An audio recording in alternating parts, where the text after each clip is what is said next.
chantait ma maman. En suçant mon pouce, j'écoutais en m'endormant. En 1992, cuando Europa era poco, usted dijo que no somos una isla. Ya usted empezaba, como decía Tomás Moro, a hablar de esa isla utópica que era Europa, ¿no? Ciertamente, pero muchísimos años antes, cuando estaba estudiando, un profesor que también era un forofo diríamos ahora, con esa terminología, del europeísmo a distintos estudiantes, nos encargó para que hiciéramos unos pequeños trabajos, que es lo que se denomina tesinas. Y a mí me tocó el tema de la CECA, de la Comunidad Europea del Carbón y del Acero. Pero no obstante, independientemente de eso, él me asesoró y me dijo, bueno, no centres Europa solamente en el tema económico, que nosotros tenemos que pensar con grandeza, tenemos que pensar en Europa, que tiene que ejercer una influencia muy grande en nuestra mentalidad, no solamente en los ciudadanos, sino también en los políticos. Entonces me empecé a entusiasmar y es lo que luego me ha llevado posteriormente a que me nombrasen para estar en la Asamblea Parlamentaria del Consejo de Europa, y actualmente soy miembro honorario de la Asamblea Parlamentaria del Consejo de Europa. No es un dicho, sino que usted, por ejemplo, a través de su pueblo, cuando era alcaldesa del quinto centenario, hizo hermanamientos con Sollós y Latina que tenían un sentido comercial, empresarial y sobre todo desarrollo local, ¿no? Ciertamente. Hicimos los hermanamientos con Francia, con Sollós y también con la ciudad de Latina. Pero también lo centramos, hubo unos intercambios en aquella época con los estudiantes, porque realmente el hacer Europa no lo hacen los políticos sentados en las distintas conferencias firmando diversos tratados, lo hace el contacto de los ciudadanos y la juventud sobre todo. Usted fue parte importante en Huelva de ese 92. Tras el 92, ¿hemos cambiado algo? ¿Seguimos siendo iguales? Bueno, hemos avanzado mucho. Esta universidad está haciendo un trabajo tremendo, porque cuando tomas la prensa y ves los distintos contactos que está haciendo la universidad, entonces te das cuenta que efectivamente Huelva ha cambiado muchísimo. Nos vamos ahora al Huelva y al Palos de 1975. Usted fue la primera alcaldesa de democracia. ¿Cómo era aquella Huelva? ¿Cómo era aquel Palos? Bueno, pues Palos en aquella época tenía pues como unos 3.000 habitantes. Todo en Palos ha cambiado, por supuesto, no solamente desde el punto de vista económico, que el cultivo de la fresa. Pues yo quiero resaltar una cosa. Yo siempre decía que el presupuesto de Palos, que lo teníamos así de elevado gracias a la industria, pero que realmente el ciudadano de Palos vivía del cultivo agrícola de la fresa.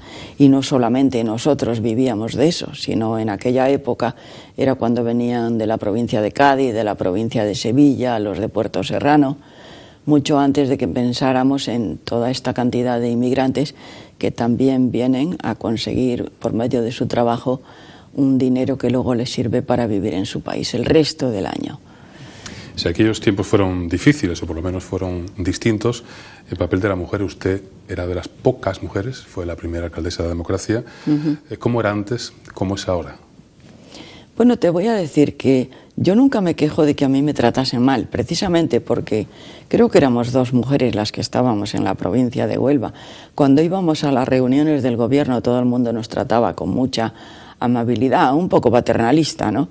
Pero bueno, pero que era bien recibido, con mucha educación, mucho entusiasmo, y hay a veces que pedíamos cosas que se miraban unos y otros, pero no decían que no las dieran para nuestros pueblos.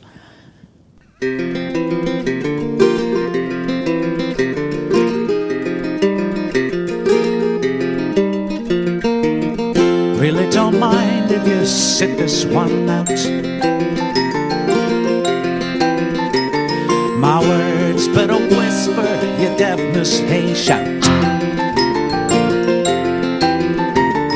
I may make you feel, but I can't make you think.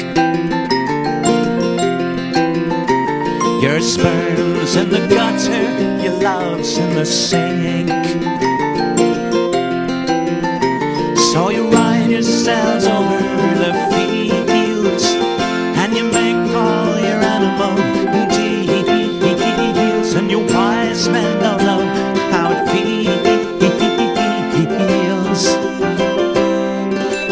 to be thick as a brick. All right. And the sandcastle virtues are all swept away in the tidal destruction of moral malaise.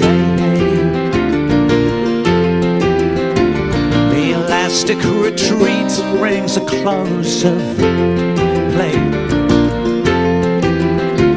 as the last wave uncovers the newfangled way.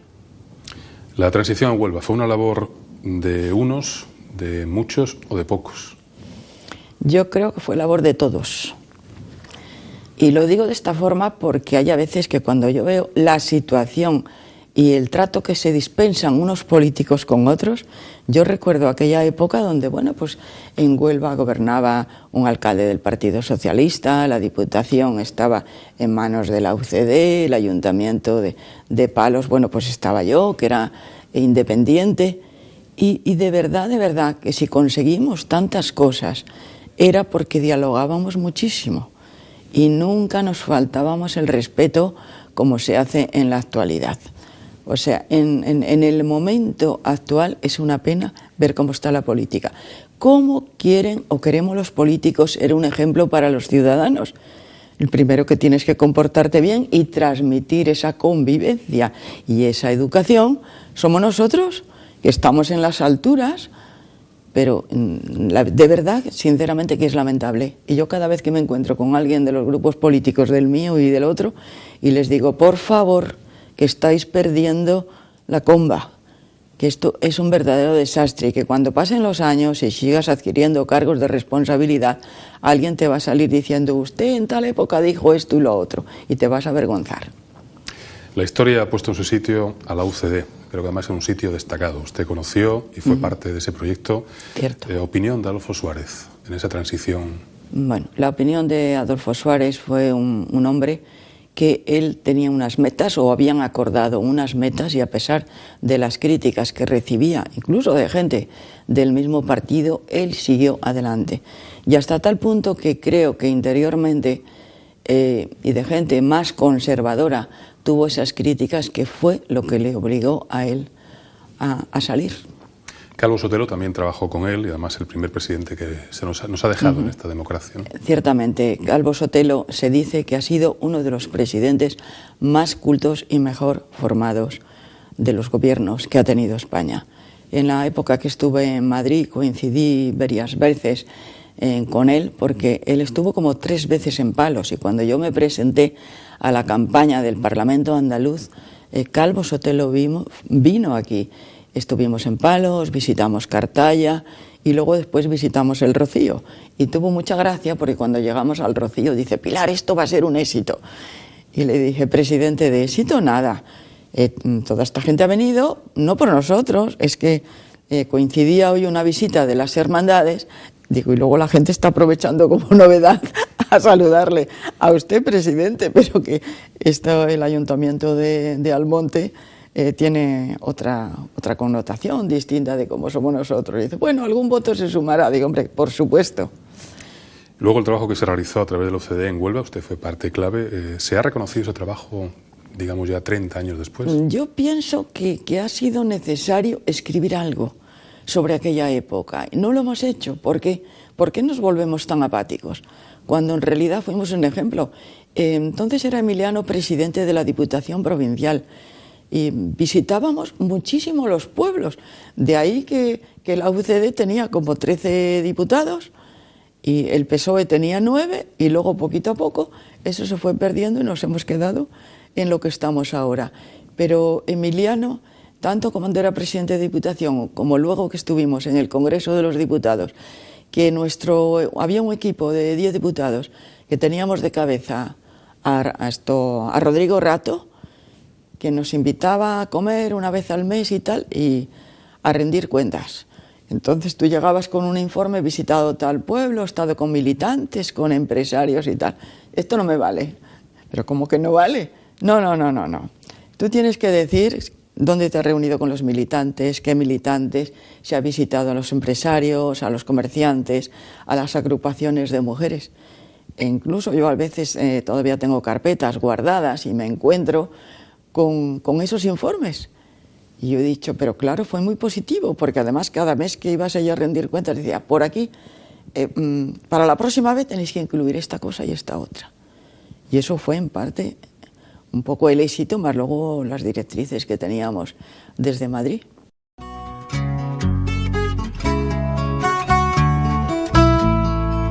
Way down here, you need a reason to move. Feel a fool, running your stateside games. Lose your load, leave your mind behind, baby Jane. Oh, Mexico, you sound so simple, I just got to go. The sun's so hot, I forgot to go home. Guess I'll have to go now. Americana got the sleepy eye, but his body's still shaking like a live wire. Sleepy senorita with their eyes on fire. Oh, Mexico, it sounds so sweet with the sun sinking low. The moon's so bright, like to light up the night, make everything alright.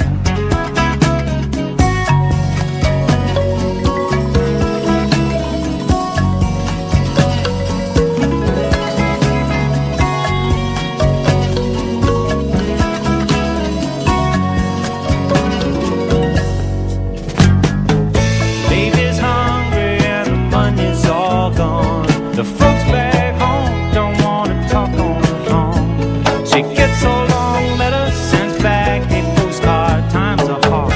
Oh, down in Mexico, I've never really been, so I don't really know. Oh, Mexico, I guess I'll... Cuando Pilar Pulgar era alcaldesa, la Casa Real pues tuvo muchas visitas, sigue haciéndolo a posteriori. Creo que fue una de las, digamos, figuras claves, el rey, tanto la democracia como la transición, y por supuesto para Palos también, ¿no? Ten en cuenta que coincidió que yo fui la primera alcaldesa del reinado de Juan Carlos I, o sea, el primer alcalde que tomó posesión y que hubo que cambiar lo del juramento. Y a pesar de eso, yo prometí, porque me decían, pero tú, ¿por qué no vas a jurar fidelidad a la corona y tal? Pues ¿por qué no? Porque nunca he jurado. Y entonces yo prometo fidelidad y me sentiré muy feliz y muy de acuerdo con mi conciencia. Luego, tiempos más tarde, bueno, llevaba solamente yo unos pocos meses de alcaldesa, cuando los reyes vinieron a Palos, estuvimos en el monasterio de la Rábida, y luego después el rey estuvo otras 2 veces más, 3 veces en total, la reina 4, la infanta Cristina vino también en 2 oportunidades y el príncipe también en 2 o 3. Y no solamente eso, sino que cuando el tema de las carabelas a Nueva York, yo veía que se acercaba el día del viaje y que no había forma que dijeran que Palos, y Moguer también, que no iban a estar presentes en los actos de Nueva York. En resumen, que yo tenía un buen amigo que era nada menos que el presidente del puerto de Nueva York, casado con una onubense. Y entonces le dije, mira, dice, no, yo he mandado una carta a la Comisión del Quinto Centenario Nacional y he dicho que por nuestra parte que queremos que Pilar Pulgar, que aparte de que es una buena amiga, ella está muy relacionada con Estados Unidos, incluso ha estudiado aquí, y tal. Y a las 24 horas me estaba llamando la secretaria de Luis Yáñez. Pilar, que por fin que te vas a Nueva York. Digo, ¿cómo?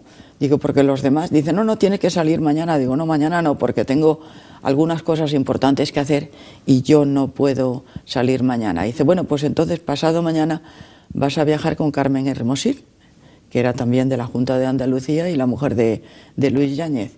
O sea que a última hora nos metieron en un jumbo en la fila final, pero nada, llegamos a Nueva York y aquello fue grandioso. Ya estaban allí las caramelas. Entonces, por la noche tuvimos ese mismo día una reunión y al día siguiente ya estuvimos almorzando con el príncipe y tuvieron un gran detalle los norteamericanos, porque justamente había una mesa presidencial que estaba el príncipe y en la de lado me habían colocado a mí también. Pilar Pulgar y América. Lo digo porque en 1898 fue esa guerra de Cuba. Los comentarios de las revistas de la época, tanto las americanas como las europeas como las españolas, el odio era enorme. 110 años después yo creo que usted ha sembrado otra cosa distinta en América y usted más lo ha palpado, ¿no? Otro cariño diferente, ¿no?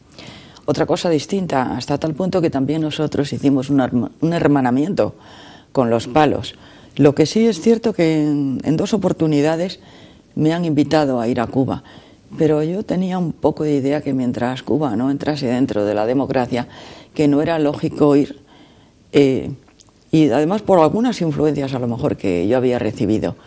Pero una de las cosas que más pena me ha dado, habré volado por encima de Cuba 5 o 6 veces en los viajes que hice a Haití, a Puerto Rico. Y le he dicho, bueno, lo voy a sentir de verdad el día que muera Fidel Castro, porque incluso yo a Fidel Castro lo conocí en la Universidad Central de Venezuela, en Caracas, y luego después en Nueva York, cuando él iba al barrio, los barrios donde latinos, que se llaman en Nueva York, también lo vi una vez que salió a un balcón, y yo le decía a mi marido, porque incluso mi marido en aquella época era un defensor número 1 de Fidel Castro, pero cuando yo lo vi en la Universidad Central de Venezuela, que hacía poco que había bajado de Sierra Maestra, digo, no me ha gustado nada, y los alumnos me dicen, señora, pero ¿por qué no le ha gustado nada? Digo, no, este es un lobo disfrazado de cordero. Digo, él ha dicho que tan pronto ya se estabilice un poco la cosa que va a convocar elecciones. Digo, no las va a convocar. Y años más tarde uno de aquellos alumnos fue ministro de Venezuela y vino a Madrid y me dice, señora, yo siempre recuerdo aquello. Y que su marido me dijo, bueno, es que ella, tal vez en España hemos tenido demasiados años a Franco y ella no ha separado una cosa de otra. O sea, fue algo tremendo, pero vamos, el hermanamiento con los palos lo hicimos. Y luego después uno de los mandos de Fidel Castro celebró en Palos una rueda de prensa porque el periodista Egea, que ahora está de concejal en Cartaya, me dijo, Pilar, no hay nadie que nos ceda un salón de sesiones para dar una rueda de prensa. Digo, ¿para quién es? Dice, para un cubano. Digo, bueno, pues vente. Dice, ¿cuándo? Mañana a las 4. Pues llegaron y salió. Y luego cuando yo lo vi, porque él me dijo, tienes que venir a Cuba, resulta de que era nada menos que el vicepresidente del Poder Popular de Cuba.